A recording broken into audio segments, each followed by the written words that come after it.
Okie dokie. This is recording. So I'm, well, hello YouTube and hello whoever's watching this. So this is a little bit of an experimental project that I'm doing. With my schedule being a little bit busier than it was before and having a little bit of a difficult time making content. One experiment I'm trying with Solana, who's here, is basically having like a regular call with Solana where she asks me some different questions about language learning. We then record it. It turns into a video, maybe even a podcast. And then she then takes some of the things I said in the interview and then turns them into some quote cards and turns them into some content for Instagram and Facebook and different social platforms. And hopefully, my hope is that, this can help me still make consistent content, because lately it's been a little bit harder. So Solana, I'll pass it to you. What would you like to ask? All right. So my first question is, what have been your biggest mistakes while you were learning a language, and what have been your greatest successes with it? So let's start with the greatest successes. I would say the greatest successes would generally be around pronunciation. Tends to be a big one. I usually end up having very good pronunciation. So in French, Spanish, Mandarin, etc. Another success is usually, for the most part, in languages that I've attempted to learn, I end up with a pretty strong level. It takes me a long time, but I get to a very high level in my languages. So that's definitely a big success. I think with some of the, how did you phrase the question? Failures, you said? Like one of your biggest mistakes with learning mistakes. So things, Right. you have avoided or things that. Totally, yeah. So the first one that comes to mind is I used to really be under the impression that if you travel abroad, you're going to get better at you're going to get a lot better at your target language really, really fast. Mm-hmm. So my answer, before I would think like, okay, I'm going to go spend 2 months in France or 2 months in Peru or 3 months here, 1 month here, and I'm going to come back and magically it's going to make me super fluent, or magically it's going to make me really, really strong. But it's not really that simple. So, for example, when I went to China, actually, Peru's a better example. So when I went to Peru, I went on 2 separate trips. It was 1 month each time. And I literally thought, I was like, I'm going to go to Peru and I'm going to come back with this really, really strong level. I was like, it'll be it. I'll be like super fluent. And I felt that way because for French, I'd gone to France for 3 months and I'd come back and I felt super comfortable after 3 months. So I was like, okay, if I spend like a couple of months in Peru, I should have similar results as my French. A little bit worse, but similar. What I hadn't taken into account was that I'd already been studying French for most of my life versus Spanish. I'd only been studying for like a year or a couple of years. And so you can't compare those. You can't say I studied French in a classroom for like most of my life and then I went to France for 3 months and ta-da, it was really good. Well, naturally is a whole lifetime in the classroom versus Spanish. I didn't have a whole lifetime in the classroom. I just had a couple months abroad and I improved, but not to the level that I thought. So I think one of the biggest things that I've consistently made this mistake, but I get better and better over time, is I always overestimate how much I think I'll improve when I travel abroad. Okay, interesting. Yeah.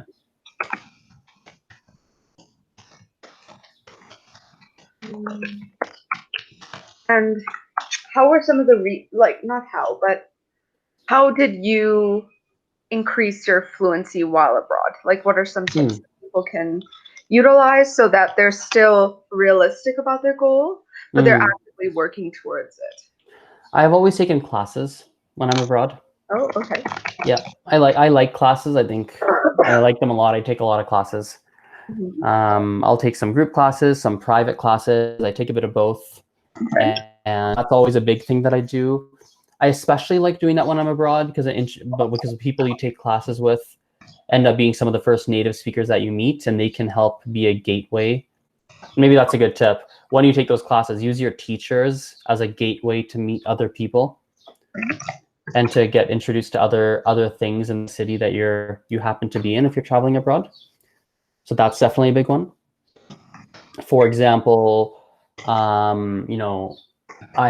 remember with one Chinese teacher we had, and she took us to the super authentic, actually two super authentic restaurants that came from a specific region of China. And that introduced me to their cuisine. And she would teach us about that cuisine. Like, oh, in this region, they really like to eat blah, blah, blah, blah. And I was like, oh, I didn't know that. And to this day, that's a style of Chinese food that I really like a lot. Mm-hmm. You know, another, you know, what else did I do? What other teachers? She also, I had one teacher, like, we ended up hanging out like outside of classes. Like, she never had Indian food, so we had Indian food together. And then, so we got to hang out outside of class a little bit. So like, they can almost be like your friends, assuming you get along, or they can maybe introduce you to different things in the city, mm-hmm. which is a really, really big thing. Because when you get introduced to other things in the city, that's extra opportunities to practice your target language. So that's a big thing I always do. I would also say I personally attend meetups. So if you go to meetup.com, meetup.com, there's an application as well. There's an app for it too.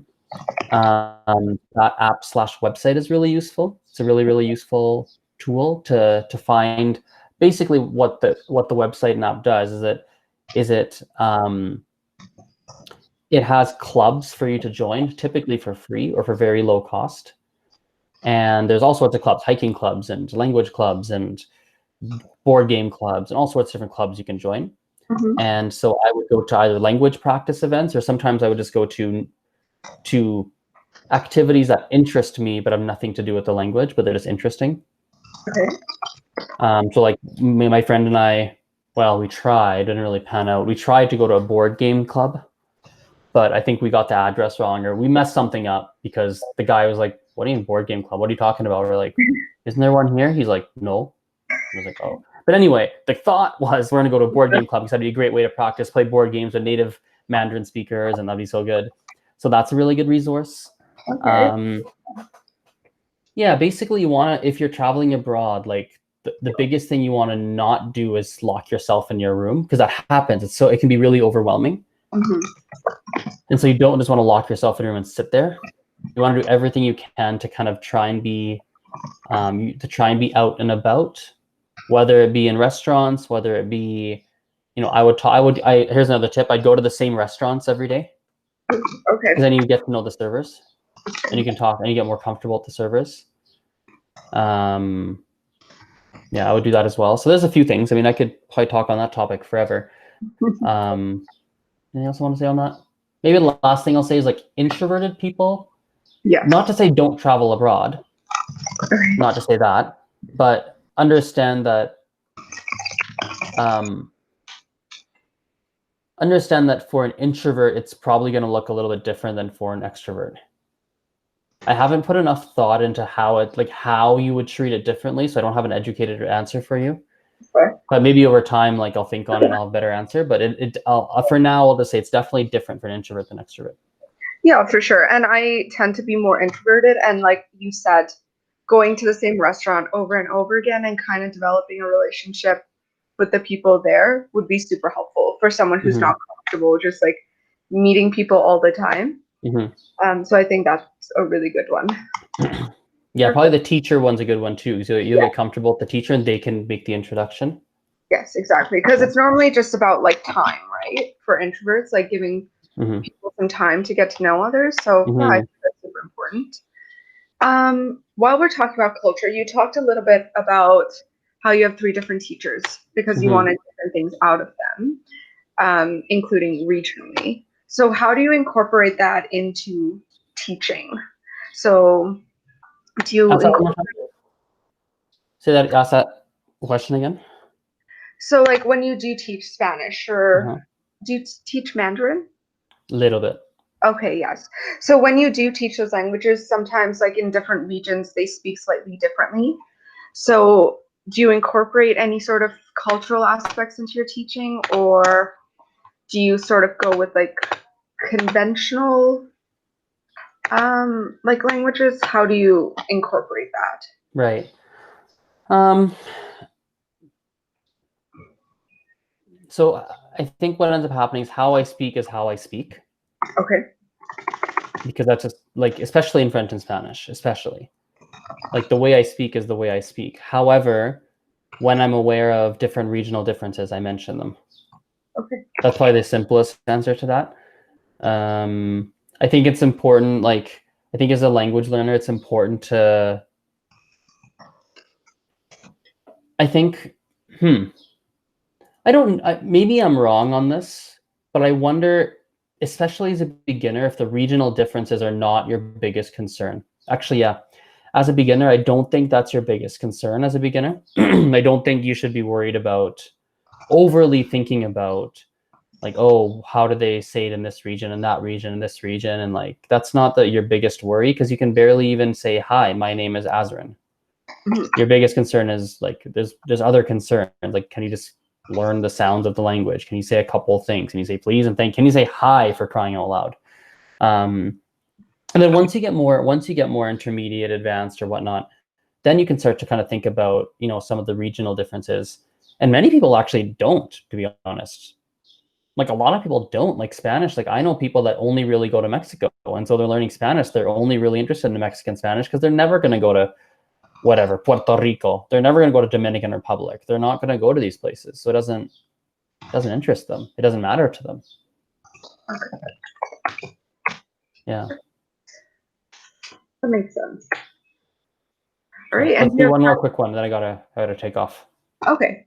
I was just going to ask, maybe this is not a quick one, but how should students be preparing for your classes before, and how can they retain what they learned after the lesson? So are there any steps they should be taking before and after? Yes, but let's do that when I have more than a minute. Okay. So maybe we'll wrap that up here then. Yeah, let's do that now. And awesome. then Well, everyone who listened and who watched this on YouTube, podcast, wherever this gets posted, Instagram, thank you for doing so, everyone. Thank you to Selena. No worries. And yeah, see you later. Bye. Stop this recording here. Stop.